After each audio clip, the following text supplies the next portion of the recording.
Welcome to the Bites and Bites podcast. I'm your host, Kristin and and today I'm excited to have a special guest and also a good friend, Mike Delaney. Mike is a seasoned corporate lawyer and a trusted ally in cybersecurity. Together, we'll tackle some challenges in the food industry. We'll share some insights from our experiences working together, discuss the risk and strategies for securing the food supply chain. Let's jump in. Hi, Mike. Thanks for being here with all of us. I am going to jump straight into favorite food and favorite food memory, and then we'll go introductions. So go for it. My favorite food at the moment, I think this actually spurs from a very jealous thought. My son right now is actually studying down in Australia and planning a trip to backpack through Southeast Asia. And we've been looking at all the different options at Thailand. Cool. It kind of set me down the Thai path. Just this week, I made a Thai curry at home. So I'm kind of in that Thai curry. That's fantastic. That's great. I have curry at least once a week, but mine's Indian. So that Thai curry is excellent. When you have it in Thailand, it's entirely different, by the way. Yeah, mine was homemade at home. So I'm sure that my son will have a little bit better than me. Yes, probably. And your favorite food memory? You know, there are so many. I mean, food really, it's one of those things that brings us all together. But like from my perspective, it's a picture. So we were in Austria. I took my kids to Austria one winter. We went to Munich and to Innsbruck skiing. And we were sitting in Innsbruck at an outdoor local Austrian place overlooking the river. And it was just one of those family moments where you're just brought together around really good food. We were eating local Tyrolean specialties. And it was one of those once in a life kind of situations. There are probably lots of those. Food just is always, it almost brings the memory alive. If you have it again, like I remember back together here. So that was one of my favorite memories. I think that works too with flavors, different flavors. Like if I have licorice, it makes me think of my grandfather because he was Swedish, especially if it's black licorice. And certain smells of coffee, certain types of coffee gets me with some people. And then obviously different other smells like baked goods, and it just triggers that memory. And I think that's part of what makes food so special is how food is memory. It's memories, good and bad. But I have a favorite type of wine. I like a Sauvignon Blanc. And not that I really have an affinity for it, but I had it for the first time, like a good bottle anyway, in my adult memory when I was on a trip to Auckland for business. I was sitting in a harbor restaurant overlooking the water, and we had Sauvignon Blanc from Marlborough, New Zealand, and forever. That's the kind I have to drink. And when I drink it, I think about those amazing views that I had. So. Not to mention, that's a great place to get that wine because it's like their wine. Like that's brilliant. I'm not so much a Sauvignon Blanc drinker because it can lean on banana forward, and I'm allergic to bananas. So, and if I get a whiff of that, I get all weirded out. But if there's ones that are like pineapple forward or like guava forward, I'm fine with those. But yeah, that's amazing. Both those memories are great. I could actually almost visualize the skiing one too. I could just see that. That was great. Yeah, thanks for sharing. In jackets, but had little heaters, and it was just one of those cool things. I love how that part of the world just keeps on going even when it's cold. Like they don't care. They're like, put a heater up, light a fire. A lot could be said for some restaurants to continue keeping their outdoor seating in the winter and autumn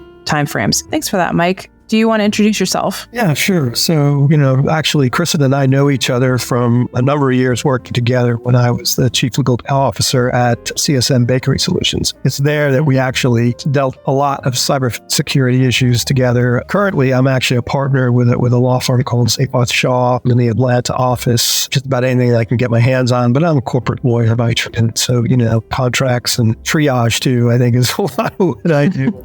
Maybe a little therapy as well.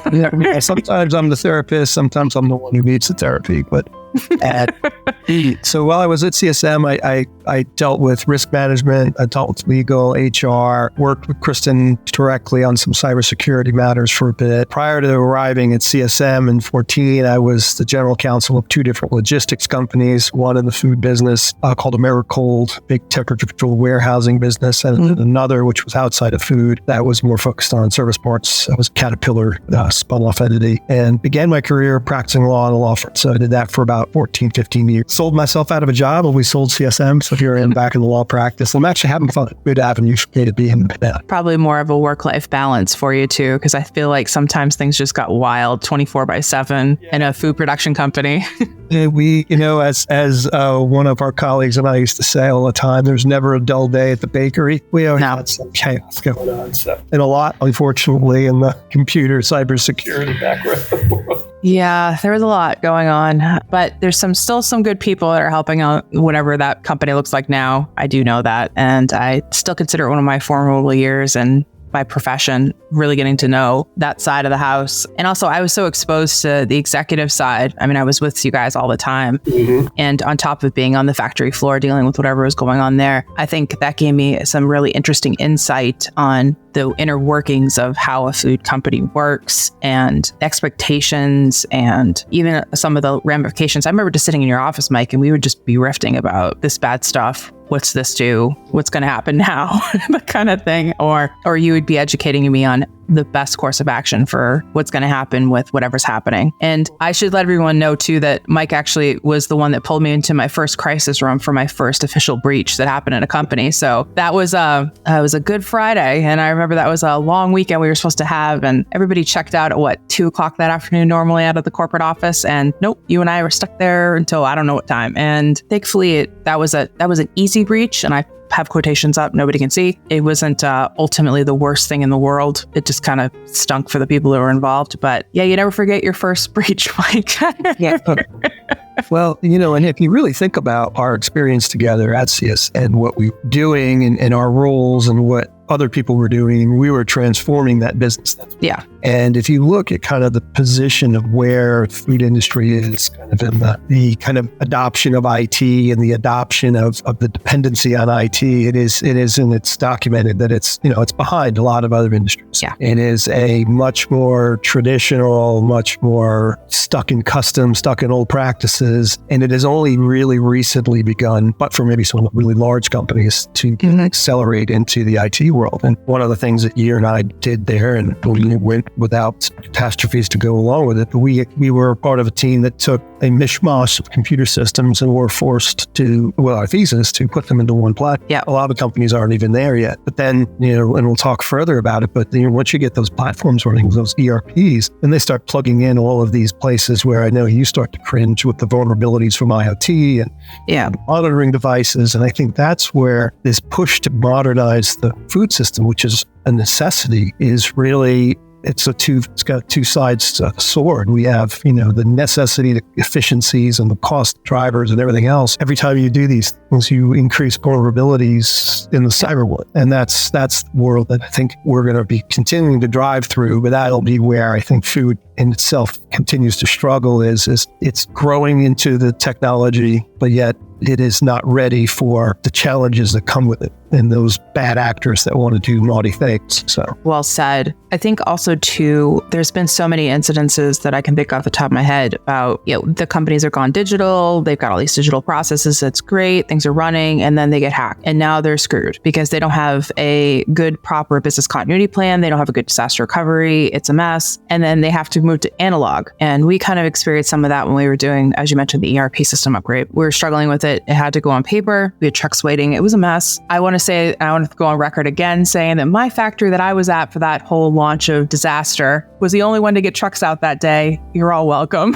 So, because we got it out on paper, because we rolled back to analog processes. I still think there's a place for that as a disaster recovery moment, and I'm glad that we followed it that way. But a lot of places are finding they can't roll back that anymore. They can't go back to paper because nobody knows how to do it because legacy knowledge was lost. And this is why people in process, especially learning that back in the bakery days, was you do something, they're going to take it apart, or they're going to circumvent it, or they're going to do whatever they want. I remember I was standing in one of our factories in Buffalo. I will never forget, I was walking through the warehouse and it was full. It was towards the holiday season. And there was a scissor lift in the middle of one of the aisles. And I kind of poked my head around and I was like, what's going on? Maintenance manager was up there unhooking one of the access points to move it back 10 feet because nobody did a Wi-Fi heat map scan to find out that the Wi-Fi wouldn't go through bags of flour. And I sat there and I was like, who would have ever thought the Wi-Fi wouldn't go through bags of flour? That seems absurd. Why are we having this conversation? But that's the kind of stuff that the food industry is dealing with on a daily basis. They lose access. They can't work. They can't pick orders. They can't get the ingredients delivered to production. They can't keep moving. So of course, naturally, they would circumvent any of my security controls and just go do whatever they wanted. Because we didn't have IT on some of these sites, and this is very common. We were just discussing this before we started recording. There's not enough people or personnel to be that SME or be that person in that role on site at all times. And because of that, somebody makes themselves the official IT security person and then does things without blessing and potentially becomes an insider threat. I saw that time and time again at any factory I've ever stepped into. It didn't matter if it was food or not. There was always a few people that just took it upon themselves to circumvent controls because it was halting production and safety. If it's those two things are interrupted, they don't want it. Well, and in my experience, I mean, and this is not a cyber issue, but I experienced circumventing safety, my role prior to joining CSM, and we had fatalities resulting from the avoidance or the safety rules because they were viewed as a hindrance to the operation, getting things done. So they had these workarounds when things eased up. And where I get worried about when we start continuing to enhance and get more dependent upon computer systems and our technology, if you recall, the whole point of putting in our ERP system was order to cash, right? So it lived the whole life cycle of product. Now, you may have opportunities where individuals can go in and do things like you mentioned, moving access points, data points, Wi-Fi points. But then there's also the other risk where it's inflexible and you're not able to do a workaround. And when someone makes an intrusion into your system and messes up your supply delivery to your manufacturing, and it seizes up and stops, right? Or if you think about what we experienced when we flipped the switch, turning on our ERP system, it wasn't ready yet. And where we really saw issues was warehouse. And rigid nature of the computer system was like, I need you to pick that pallet out. Oh yeah, I realize it's 10 pallets behind the other ones, but move all those and get that one, even though they're all identical, because that's the one that I know has the right numbers on it. And if you can just speculate all kinds of different ways bad actors can infiltrate your system and cause chaos that isn't even putting someone in danger or anything else, it's just simply messing it up. Just chaos agents. Yeah. And fixing chaos itself, it takes so much time and money, and it could put a company into bankruptcy if you can't deliver your products. So it's filled with risk. There's so much, and we're not even touching like the food safety aspect, because if you got that component in it, then if you have chaos and a food safety problem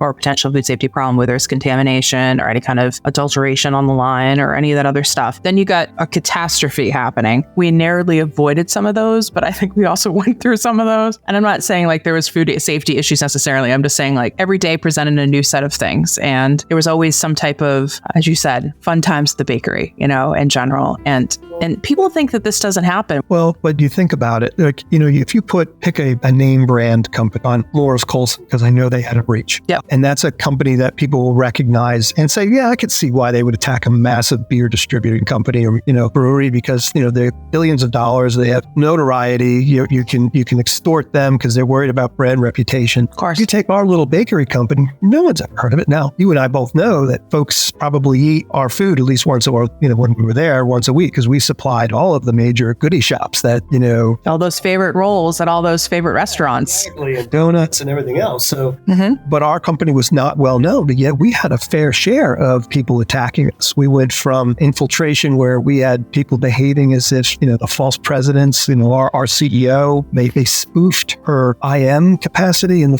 firm. So she would send chats to people in a very casual way. Emails were always, you've seen that, and we can talk about it. She got hit. She also got hit with she got connected to a pineapple in an airport. And for those who don't know what a pineapple is, it's a spoofed access point for Wi-Fi, and you can connect to it. Think you're connected to the airport Wi-Fi, but you're not. This is why you need a VPN, by the way, if you're going to do that. Yeah, she connected and they ripped off her Active Directory username and password. They locked her out every 5-6 minutes. They were infiltrating her email. It only lasted like a couple hours, but we kept saying, you need to change your ID. It took a while for her to understand why, because that's not her world. She just wants it to work. And think about who we were. We were not a brand name that consumers recognize. But we supplied the ones that people did recognize. And that's why people need to realize that supply chain attacks don't go after the big players. They go after the small to medium players. One of the reports I was reading talking about, kind of the state of play in 2023 and 24 pinpointed that exact issue. Was a lot of folks don't understand how complex the supply chain is in the food industry. Yeah.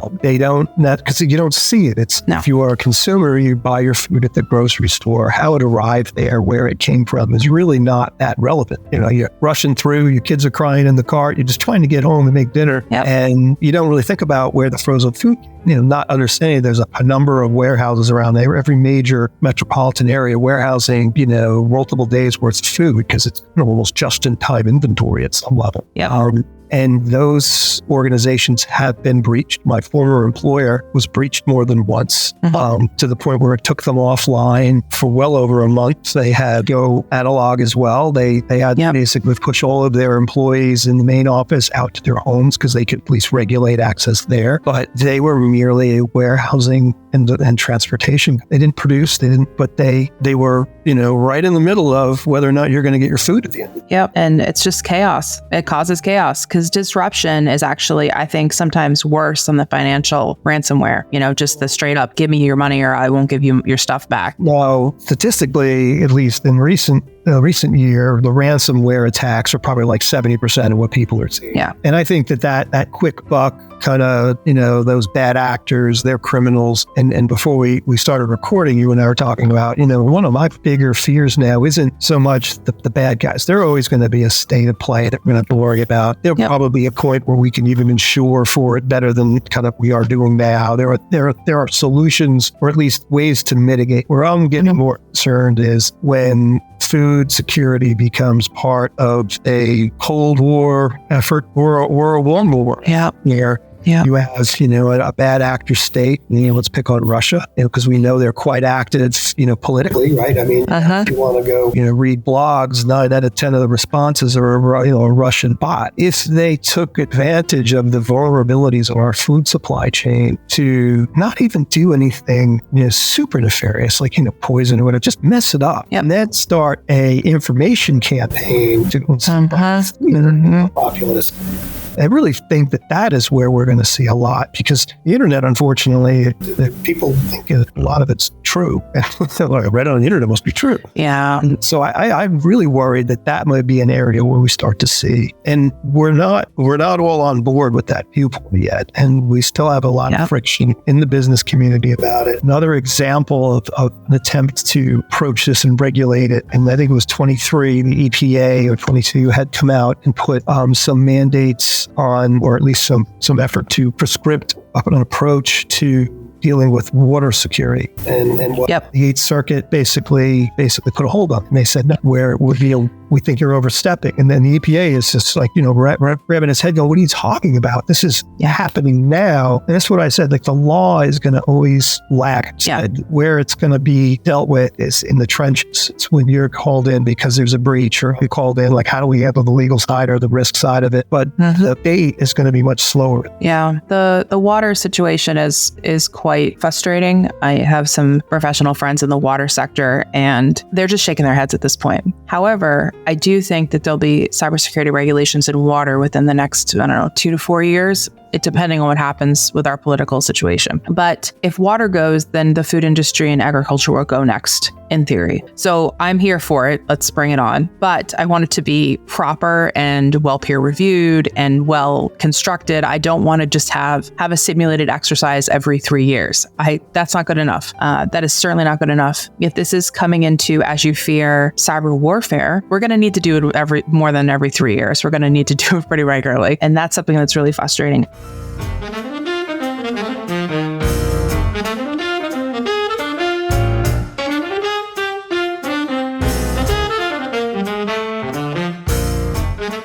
Quick announcement, everyone. If you're interested in ICS OT cybersecurity, whether you're a student, an industry newcomer, or a seasoned pro, B-Sides ICS OT is the place to be. Join us on February 10th in Tampa, Florida for a day packed with practical learning, real connections, and insights into securing critical infrastructure. This event is designed for everyone, no matter where you are in your career. B-Sides events are known for bringing people together, and this is the first B-Sides focused on ICS OT security. And for all the women in OT and ICS cybersecurity, don't miss the Women in ICS Cybersecurity reception that evening. Ready to be part of something impactful? Visit bsidesics.org for tickets, speaking opportunities, and more. Also, if you were planning on attending S4 in Tampa, it's the day before. Wow. Check out the website, and hopefully I'll see you there.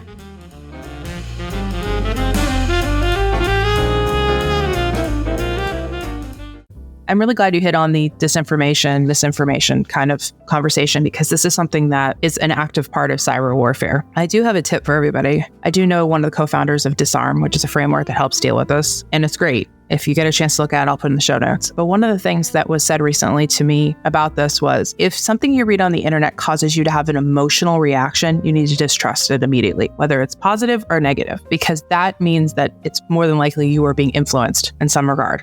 And we need to stop that. But we have to start looking at things differently because we're in a different world now. We can't just go down to our neighbor and get a recipe for brownies. We just go on the internet, right? But should we trust that particular recipe? Maybe they put too many eggs in it. Then you have more of like cake. Like that's not going to work. Or maybe it does. Maybe that's what you want. So I think because we've lost community and a trusted community, now we kind of have to rebuild what that looks like for us. So I'm glad you brought that up because I think that's something that I feel that the food industry as a whole is going to have to deal with really heavily, especially since you have consumers involved. You have opinions involved. You have all this tracking now. Traceability is a huge thing in the food industry. Huge now. What does that mean for data? Where is that going? Who's protecting it? How much are we tracking the consumer? Is the consumer going to be able to follow the seed that made their bread all the way through the chain? Is that something we're going to give them access to? I mean, that's... And the question I have, and then, Ed, I'll defer to those that are much more savvy in technology, but, there's been discussion about, relying on blockchain, those sorts of technologies to help map, farm to table kind of process. Yeah. And I think the belief is that blockchain is somehow infallible, which I don't think is true. But you have the risk that creating, and we need, because I think it's important to know where your food comes from. Traceability paradigm creates a dilemma because that is yet another point where they can intrude and use our chaos word. They can change the facts that are in traceability path. Yes. And then that's where you start then to build on the other side of it, the misinformation. You can create chaos. You can create a panic at a very basic level. And particularly if you did it during a point where maybe everyone's on a heightened level of panic, right? What if somebody did that during the COVID epidemic, right? Where we're all paranoid about everything anyway. And now all of a sudden someone came in and attacked our food chain and we can't even trust, where our fruit's coming from at the moment because it's a real challenge we have. And it is I know you've been in this sector for quite a while. For the common person, this is a newer, reality. This is, now we've seen, I think we all now have the pleasure of having our social security numbers now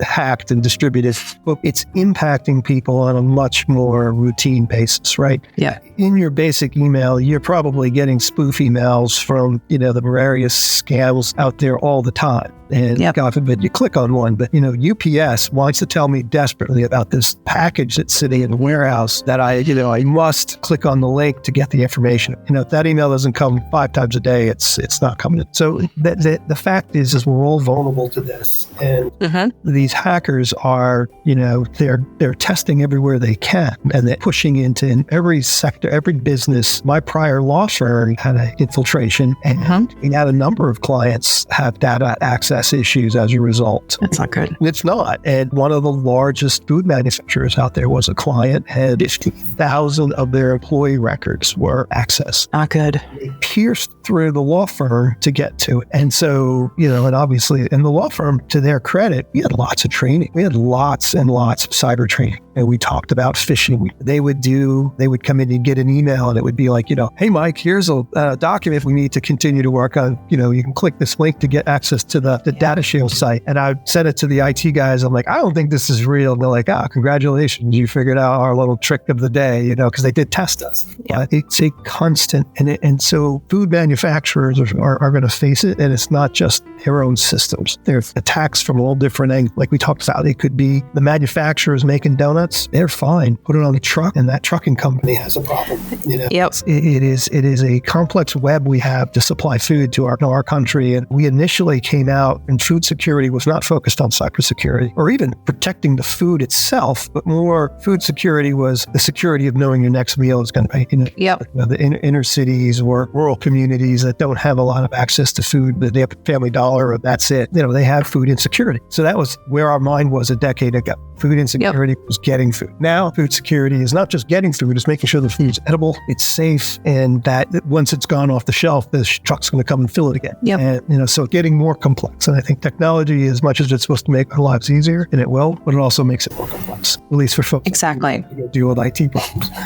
Yeah. And I think I forget sometimes the lack of knowledge that people have how cyber attacks happen or what they where they're coming from. I feel like people read the news or I think they listen to the news, so I would assume they kind of know where it comes from, but then it dawns on me they don't really do it justice. Before we got on the call, you mentioned that these are all shell companies. They have their own marketing teams and their HR teams, and they act like a normal corporate environment, but they're a hacker gang, and some of those people are forced to work there because extortion and other things. It's not just the hacker and the hoodie any longer. It's they got brand names. They got like Lockbit and Black Cat and they're the FBI now is worried about one called Snatch. I don't know if that's the Brad Pitt movie or what, but I don't know. I find it to be really interesting. I don't know if you've seen the movie The Beekeeper yet, Jason Stamos' new one. It's actually all about what happens when a scam artist and some hackers get in and steal money from an older woman and what he does to them. I feel like it's a victory movie for all of us who work in the industry. However, it is quite violent, but I do feel like it's an important movie for people to watch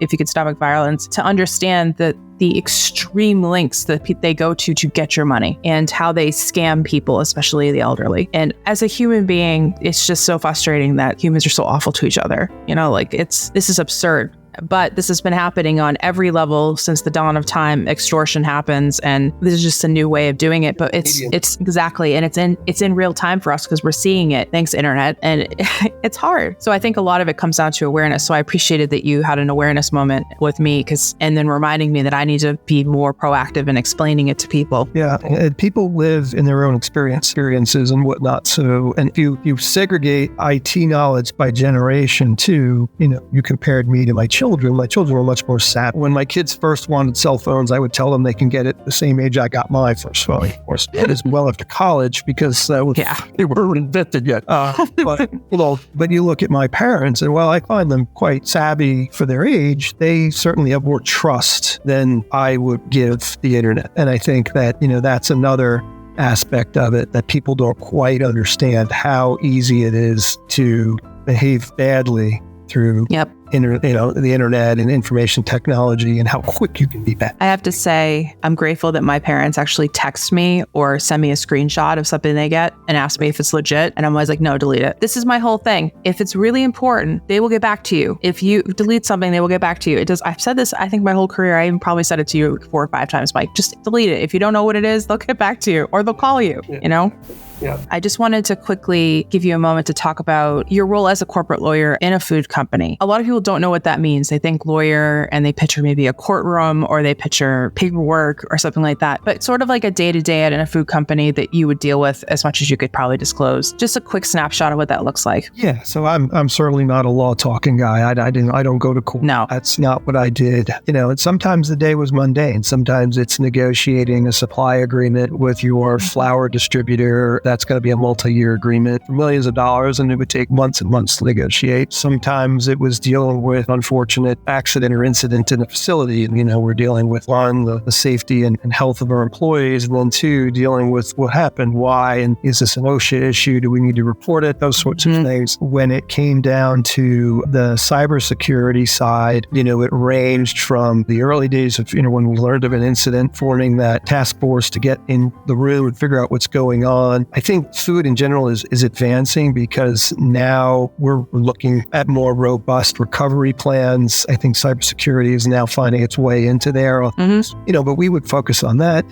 Sometimes it was, I had the board of directors coming and I had to go deal with them. And they played a role in cybersecurity because, again, it's an issue that popped up. It was front of mind for our last company because we were doing such a large revision to the IT infrastructure. So the board was very much involved in that, and listening and learning and watching it. When we did enterprise risk management assessments, IT was always top of mind and usually one of the higher risks we had. Yeah. As we implemented our system and eventually worked through the bumps and issues that we had, eventually it ran fine. Yeah. Our risk assessment moved, and that was one of my roles was a risk manager. I worked with our risk manager. We would do this assessment every year with the board. It moved from the system itself running to worrying about the issues that could come in haunts. And the board often looked towards it's insurance. And you and I in the past have talked about whether or not insurance is a good way to go. I have a lot of faith in the insurance business. I think they're usually ahead of the game in terms of pricing risk, seeing risk. IT, I think they struggle with. Cyber's even worse. Yeah. It is an area, again, it's a new issue. It's not that it's been around that long, at least in its form. And so I think, they're trying to create products that aren't necessarily caught up to the issues yet.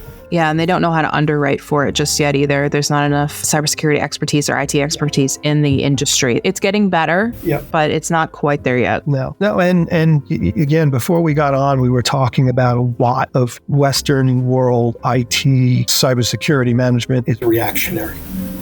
We've seen incidents occur, and one of the bigger ones in the recent years was when JBS had its ransomware attack, and that one really rippled through the industry and raised awareness to this problem. But it certainly wasn't the only incident. 160 food companies last year alone that had some sort of attack that we know of. Well, that's actually, and I want to segue into that, because one of the things about cybersecurity and the risks that go along with it is if an event happens, if it's material enough, it can really, really hurt your reputation. It can hurt your bottom line, which usually, if your reputation's hurt your bottom line, it's going to follow quickly. So getting information out to the marketplace is important. However, when you're dealing with a private management team, they might not want to get that out. And if they can contain and control it, they'll prefer not to let anybody other than their board know what they just went through. That's changed in the public company world. So starting in December of last year, the SEC added another reporting requirement to companies that are publicly traded, and this applies to a lot of food companies, that if they have a cyber incident happen, they have a responsibility to report that to the investment community in a prompt manner. There's all kinds of nuances to it. It's called a Form 8K, and the Form 8K is really just it's a current report, and there's a list of many different activities that happen that companies have to routinely report out to shareholders. And the rationale is it's information that should be out in the street so they can make an assessment of their investment. And the SEC is, share it with everybody. It's fair.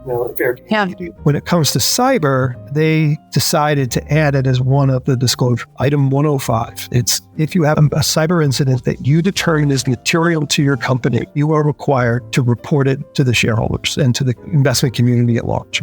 The problem is, when do you know that it's material? And there have been incidents, and the example would be my prior law firm, when they had the infiltration and this large food manufacturer had its issue. And this is all public, by the way. I'm not using names, but it's public information. When that happened, it took them months to kind of figure out and get their arms around how far these folks had infiltrated the information that they accessed. Of course. So whether it was material or not was not something they could decide. The SEC, because this is important information that's happening in real time, told companies, you need to report this within 4 business days of making determination that it's material.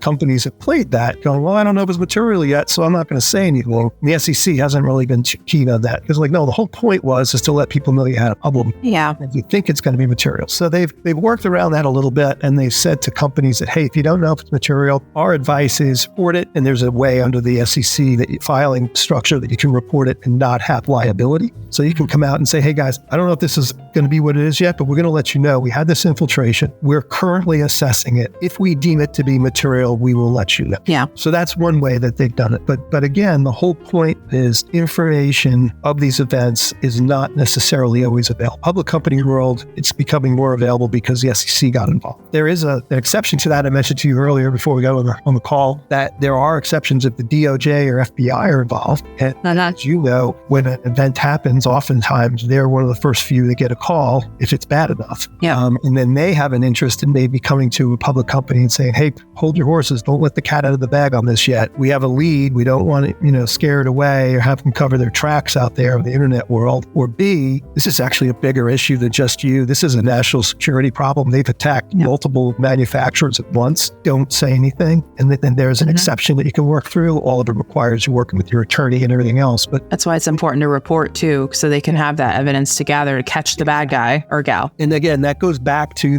that balancing that desire not to go and cause a reputational problem and maybe buckling up your big boy pants and saying, all right, we have a problem and we just got to fess up and let's just deal with it. You know what? They're happening. happening all over the place anyway. You're not the only one.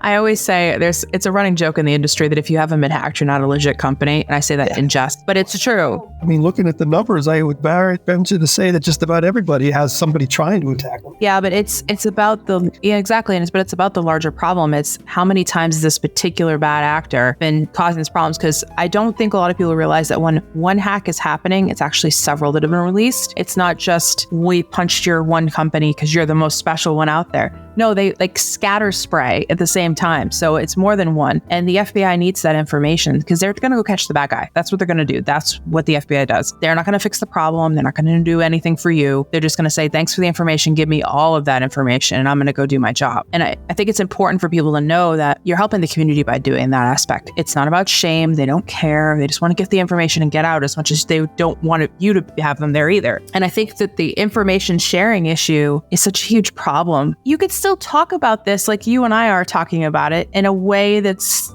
you're not tipping off which company it is, but you could talk about, okay, I have this problem, you know what kind of industry I'm in, but like, what do I do? And I think it's super important that people look at scenarios and they do these exercises in the planning and then they come up with playbooks. What's going to happen?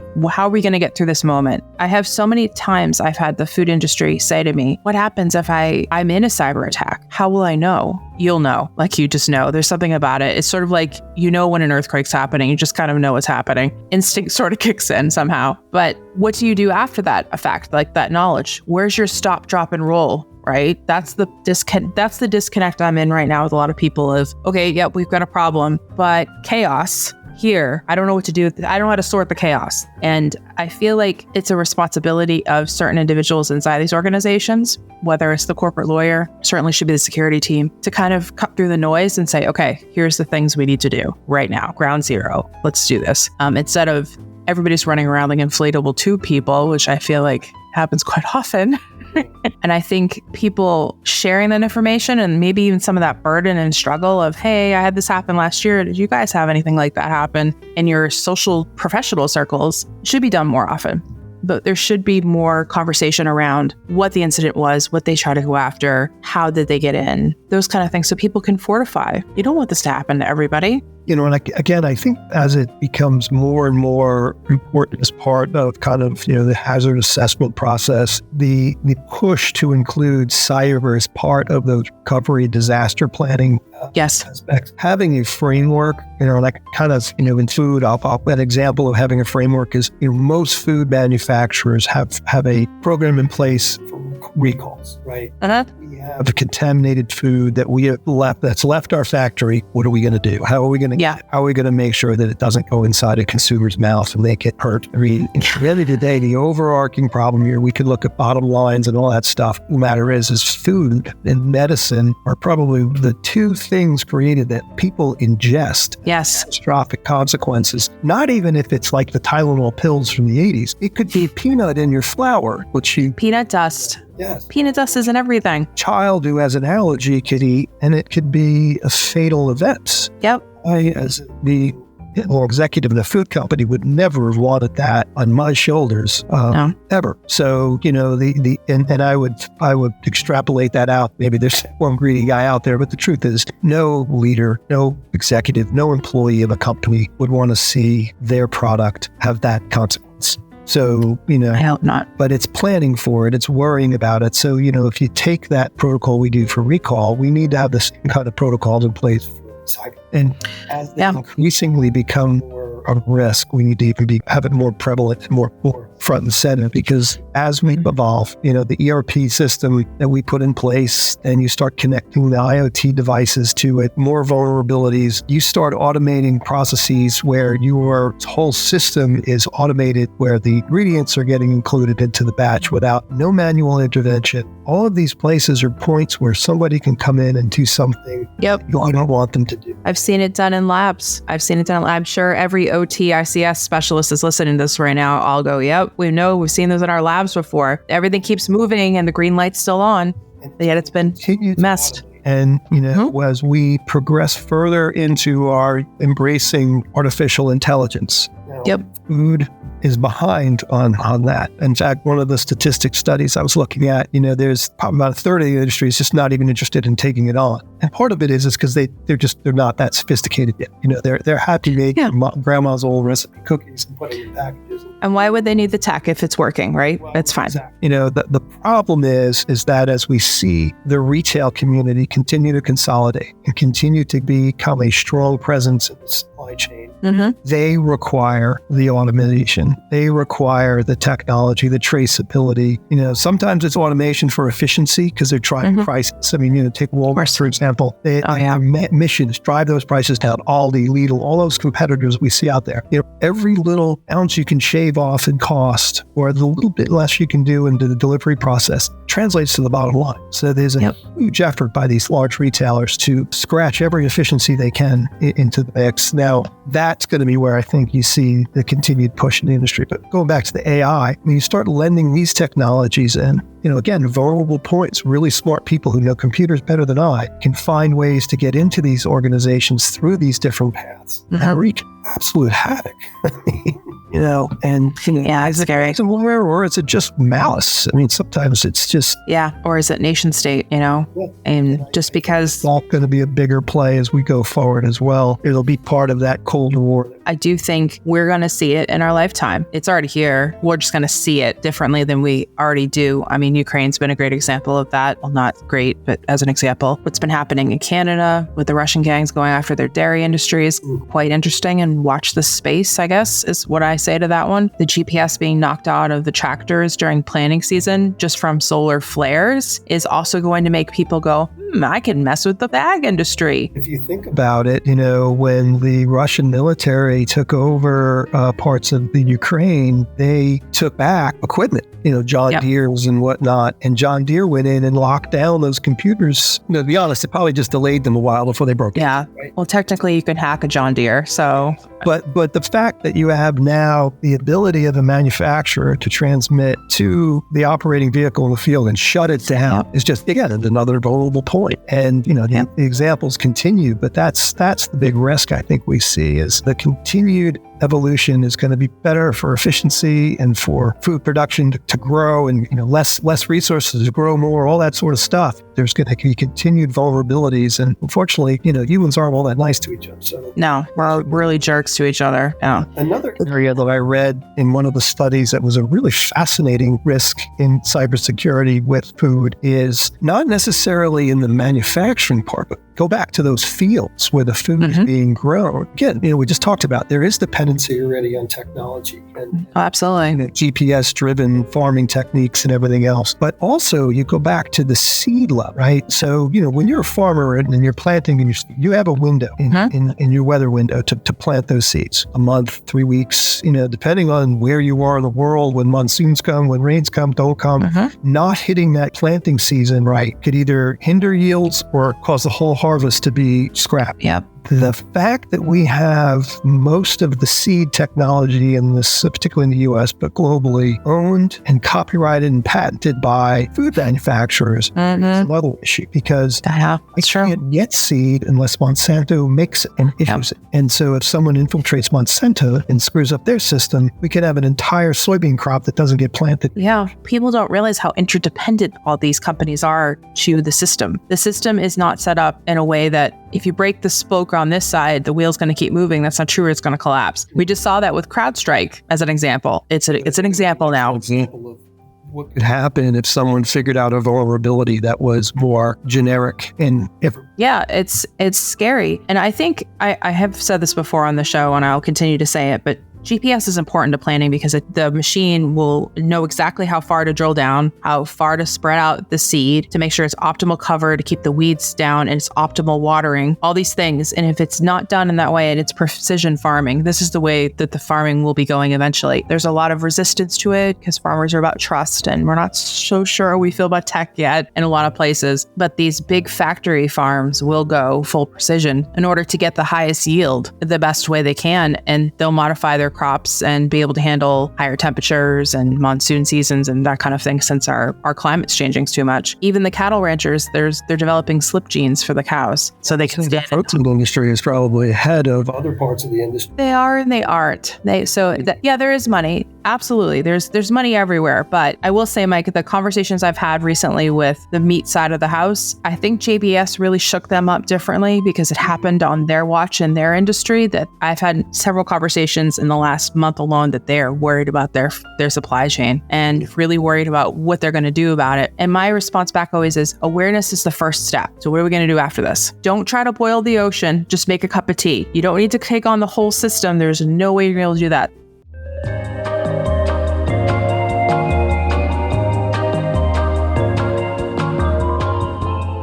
I want to take a moment to give a huge shout out and thank you to all of you who voted for the Bites and Bites podcast in the technology category of the Women in Podcasting Awards 2024. We may not have taken home the trophy this year, but being nominated in our first year is an incredible honor. And it's all thanks to the listeners like you. Yay! If you haven't already, please make sure you like, share, and subscribe. Your support truly makes this podcast possible. Thank you for following us today, and we wish you a pleasant onward journey. Now, let's get back to the conversation with Mike.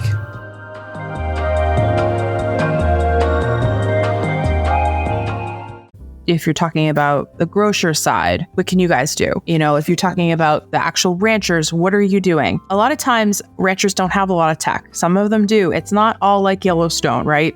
They're not always flying helicopters. They're not always flying drones, but sometimes their biggest equipment is the wheelbarrow that they take in and out of the barn. It just depends. I think we have to not oversell tech in places that doesn't need it yet. Mm-hmm. I think we need to button up what we've got out. And I think that we need to train the next generation of professionals and our current professionals to a degree to do this work. Just because you know IT and just because you know cybersecurity doesn't necessarily mean you know the food industry. You have to get to know that side of the house. And sure, you could be a barista. You could go serve tables. That would help start to get you down that path of understanding the industry. Just one slip up or one angry employee or nefarious hacker gang, and it's just one step away from just disaster and chaos. But I don't want people to think that it's all that all the time. It's not. Sometimes it's really fun. Sometimes you're eating buttercream and 10 a.m., or you're eating a cookie that's just the best parts of our job is when you got the taste test.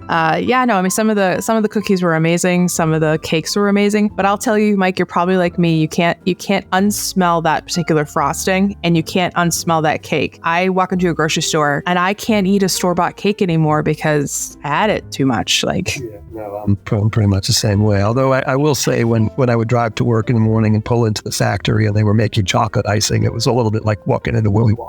Yeah, I always used to call it when they'd be doing icing days and also the filling days, the fruit filling. You could smell the sugar in the air. I used to call it diabetes air. And something I didn't know that I learned on the job was that sugar dust is actually highly flammable. Storage rooms that the roof could blow off because if you had an explosion, you wanted to direct it in one direction. Yeah. There were days where I'm like, I don't know how we're gonna get through this. There were so many crazy things. I got sent to factories after they just bombed for flour mites and it was nuclear material, and project managers during that whole refresh thing we did. And I got sent out for almost 2 years on the road. Yeah, they're like, oh yeah, you could come back as a superhero. And I'm like, it's not funny. You're paying my medical bills. Do I need to call the corporate lawyer? Because I will. We got to travel all over the world for that. I got to see grain production in Germany and all over the country, and everything that we did between our cold storage and our grain plants there and our flour mills. And this is just fun war stories for a moment, folks. But I remember standing in California, and I won't name the facility, but I know you'll know it, Mike. It was one of ours. It wasn't one of our sister companies. I was in their executive boardroom looking out. There was a window and there was an empty lot next door. And I remember sitting there with a coffee, and I just happened to look out the window and I thought, that's weird. It was like a drug deal, right 50 feet from our door. And I just remember thinking, where am I? And then the time I was sitting at one of our sister companies in Vegas, and there was a fire 3 doors down. And I sat there and watched the smoke billow into the building, and we didn't move because we had stuff to do. I remember the project manager I was with, he was like, you're not leaving unless you are told by the fire department to leave. And I was like, I'll never forget that. The whole warehouse was full of smoke. Like, not really bad, but like enough that you were like, your eyes are watering. And I thought, wow, this isn't good. Like, this isn't good. Or other weird things that happened around the tech and things that I didn't ever want to see and I can't unsee now. And the amount of dumb things that employees do on computers, just dumb things. Like, if you're studying anatomy in school and you're using your work laptop, we have search engines that look for tags on words all day long in any language. I'll never forget that we stumbled upon this particular individual who was taking an anatomy class, and it was really bad. Like, he had embedded these files into certain things, and we were like, yeah, no, we're going to take that and reimage it, and you're probably in big trouble. Bye. Like, don't use your school laptop for school. There's so many funny things, and the sales teams are always a riot. And They're my favorite. yeah, they definitely kept me moving. Oh, they were always just a technology disaster away from not being able to function. And going out to their offices was always a hoot because they were so excited because they never had anybody from the technology side ever on site. So they rolled the red carpet out for you. It was fun, definitely fun times, but it was always really interesting. That is symptomatic of the industry itself. Oh, yeah.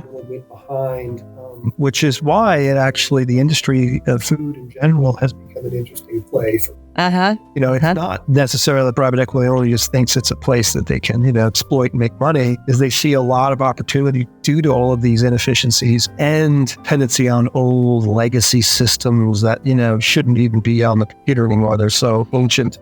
So that was where, our owners, they said, this is an opportunity to take a place that's, run it on a Model T and let's put it on something a little more modern. Yeah. The problem is the Model T still needed to run though. And the fact that they kind of bypassed that was really inconvenient to this process. Yeah. But that play is very common in the food world right now. It's because there's so much inefficiency that you can leverage through technology. Yeah. It's true. It's true. And then one of the other vulnerabilities of that, though, is because you talked about how some companies don't, they're not necessarily going to or need to upgrade from the old legacy system. Problem is a lot of those don't have the embedded protections that you would just get even off your mind. Or even just segmented away from everything else as a critical asset. When they plug in some IoT device in the factory, and then, it's all she wrote because now it's plugged into the bigger world and not isolated. Well, yeah, a lot, and this is getting into more of a technical weed, but a lot of the networks inside of these buildings were flat, meaning everything was connected at all levels. They didn't have any staggering levels or like different rooms you could walk into. It was just one open floor plan. Best way to describe that networking term. And that causes the problem because if you don't create these little segments, whether it's your critical or production system or your office in the production area, it's so easy for people to hit one, you're in. But if you have this segmented section, it's almost like Swiss cheese. They can't get to everything. They got to kind of work their way through it. That's why I always say, make it hard for these hackers. Make it hard. Don't make it easy. Don't be an easy target. You want them to struggle. Make them work for their money, literally. Once you start saying that, people are like, oh yeah, we should make this harder. But the problem is, and you know this, Mike, that the second you make it harder for the hackers, it becomes harder for everybody else, right? Well, 16 character, email passwords and 90-day rotation on changing it out. Yeah. No necessity. However, the average person remembering multiple 16 character combos to put into your computer gets to be a little tedious. Yes. So then the next thing you know, you walk in their room and it's on the Post-it note on top of their computer. Yep. Or it's saved on their laptop. It automatically populates on the iPhone. So you have folks actively working around your protections because they're in the butt. Yeah, especially in production floor. If you have biometrics and you're wearing goggles, it doesn't work, or fingerprints, you're wearing gloves. There's cold and you can't get the heat done, Yeah. Oh, yeah. Or it's just cold, or you're in some type of like toxic environment where you can't, do that. No, it's hard. This is why you have to work with people and process, and the tech has to work around that. Back in the day, the legacy systems worked because that's all there was. And they stayed there because it was too expensive to upgrade the system or upgrade the software that runs on it. Some of the software upgrades for when we were doing that whole process of the ERP upgrade, some of those were literally millions of dollars, Mike. It was stupid. What's the point? That was the whole budget we have for the project anyways. Like, why would we do this? But it was the most critical system that couldn't be taken offline. Or people have been attaching their legacy systems to their current modern systems, whether it's an IoT or anything like that. I don't think that you need to give everybody access to everything. That's ridiculous. That's kind of the breakdown too of access control. Every type of precaution possible, down to the point of thinking like, it's like, so you both have to have two keys to turn the nuclear war. Exactly. Yes, exactly. Can't turn both at the same time because they're too far apart. And that's the important with aspects with like cyber physical, right? You still have to be able to turn the key, but you could push a button on your couch, right? That whole aspect, we now cross into physical security so much differently in the food industry, down controlling peanut to non-peanut areas as an example, to go back to that. And I think that access control in that regard, especially, is part of our process. It should be part of what we do. It's hard. This is all hard stuff because you have to combat people. Explain to them, you have to change the way you do your job that you've done for the last 40 years. But we appreciate what you've done for the last 40 years, but now you need to adopt this particular aspect to it. But, oh, by the way, if everything goes down and it's bad, we need to be able to fall back on your original process. Makes people feel really inadequate and stupid. So you have to kind of get them excited about it and bring them to a new level of understanding with it. And also, they can take it into their home. They can understand how to stay safe at home. And I think that's the part. It's not exclusive to your company. You should be practicing these behaviors at home as well. Because if your email gets hacked at home, more than likely you have the same password. It will be tried on your work account. That's how they get in a lot of times. And so don't put your passwords the same. Change your passwords. But again, back to that human nature of, oh God, how many more passwords do I have to remember? I think the nice thing is that a lot of people are adopting password creations and storage and things like that. And that seems to be good. Thanks, Mike, for being here. It was nice to go down memory lane and all these fun things. And I really hope you continue to expand your knowledge so you can share this with others as well. Definitely something that we're thinking a lot about. Like I mentioned, law firm worlds they're seeing attacks constantly as well. Yep. The bad people have figured out that we have a lot of information that they'd love to have their hands on. And if they can get something that's about a public deal, that's not public. And then again, in the legal side, meaning the lawmakers, we're going to see more and more activity at Congress and state levels because this is an issue that they have to address. And unfortunately, we see on both sides of the aisle an interest in doing so. So it'll be interesting to see where they move on this in the next years. But I suspect that we'll be talking again about whatever legislation they take place. All right. Well, thank you very much for being here, Mike. Really appreciate it. Thanks so much, Kristin.